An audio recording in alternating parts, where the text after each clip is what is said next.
കാസർഗോഡ് വോട്ടർമാർക്ക് പണം നൽകി സ്വാധീനിക്കാൻ UDF സ്ഥാനാർത്ഥിയുടെ ശ്രമമെന്ന് പരാതി. UDF സ്ഥാനാർത്ഥി കല്ലട മാഹിൻ ഷാജിയുടെ സഹോദരങ്ങളെ LDF പ്രവർത്തകർ തടഞ്ഞുവെച്ചു. പണം നൽകാൻ വീട്ടിലെത്തിയപ്പോഴാണ് തടഞ്ഞതെന്ന് LDF പ്രവർത്തകർ ആരോപിച്ചു.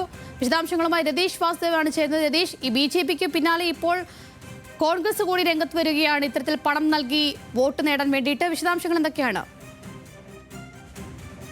തീർച്ചയായും അങ്ങനെ തന്നെ വേണം കരുതാൻ. കാസർഗോഡ് UDF സ്ഥാനാർത്ഥിയാണ് കല്ലട്ര മാഹിൻ. അദ്ദേഹത്തിന്റെ രണ്ട് സഹോദരങ്ങളെയാണ് LDF പ്രവർത്തകർ ഇപ്പൊ തടഞ്ഞു വെച്ചിട്ടുള്ളത്.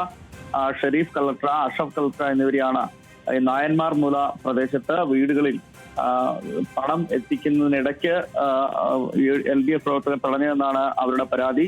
എന്നാൽ ഇത് സംബന്ധിച്ച് പണം നൽകിയതുമായി ബന്ധപ്പെട്ട് തെളിവുകളൊന്നും LDF പ്രവർത്തകർ ലഭിച്ചിട്ടില്ല എന്നും പറയപ്പെടുന്നുണ്ട്. എന്തായാലും അത്തരം ഒരു ആക്ഷേപമാണ് LDF പ്രവർത്തകർ ഇപ്പോൾ ഉയർത്തുന്നത്. തെരഞ്ഞെടുപ്പ് കമ്മീഷന് ഉൾപ്പെടെ പരാതി നൽകാൻ അവർ തീരുമാനിച്ചിട്ടുണ്ട്. എന്തായാലും ഈ രണ്ട് സഹോദരങ്ങളെ ഈ പണം നൽകുന്നതിനുള്ള ശ്രമമാണെന്ന് LDF പ്രവർത്തകർ ആരോപിക്കുന്ന തരത്തിൽ ഈ വീടുകളിൽ നിന്ന് കണ്ടെത്തിയിട്ടുണ്ട്. അവർ ഉടനെ LDF പ്രവർത്തകർ ധാരാളമായപ്പോൾ ചുറ്റും വളഞ്ഞപ്പോൾ അവർ അവിടെ നിന്ന് മാറി രക്ഷപ്പെട്ടു പോകുന്ന സാഹചര്യമാണ് ഉണ്ടായത്. എന്തായാലും ഇത് സംബന്ധിച്ച് വ്യാപകമായി ഈ മണ്ഡലത്തിൽ UDF നേതാക്കൾ പണം വിതരണം ചെയ്തതായിട്ടാണ് ഇപ്പോൾ നിലവിൽ LDFും CPM ഒക്കെ ആരോപിക്കുന്നത്.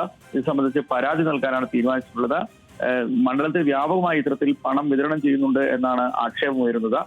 BJPക്ക് പുറമെ സംസ്ഥാനത്ത് ഇത്തരത്തിൽ വീണ്ടും പണം ഉപയോഗിച്ച് ഇത്തരത്തിൽ വോട്ട് പിടിക്കാനുള്ള ശ്രമം വ്യാപകമായി തുടരുന്നു എന്നത് തന്നെയാണ് ഇപ്പോൾ മനസ്സിലാക്കുന്നത്. എന്തായാലും വലിയ ജാഗ്രത ഇക്കാര്യത്തിൽ തെരഞ്ഞെടുപ്പ് കമ്മീഷൻ ഉൾപ്പെടെ പുലർത്തുന്ന സാഹചര്യത്തിലും ഇത്തരം സ്വാധീനിക്കാനുള്ള ശ്രമങ്ങൾ നടക്കുന്നു എന്നതാണ് എടുത്തു പറയേണ്ട കാര്യം. വളരെ ജാഗ്രതയോടെ ഇരിക്കേണ്ട കാര്യവും കൂടിയാണിത്.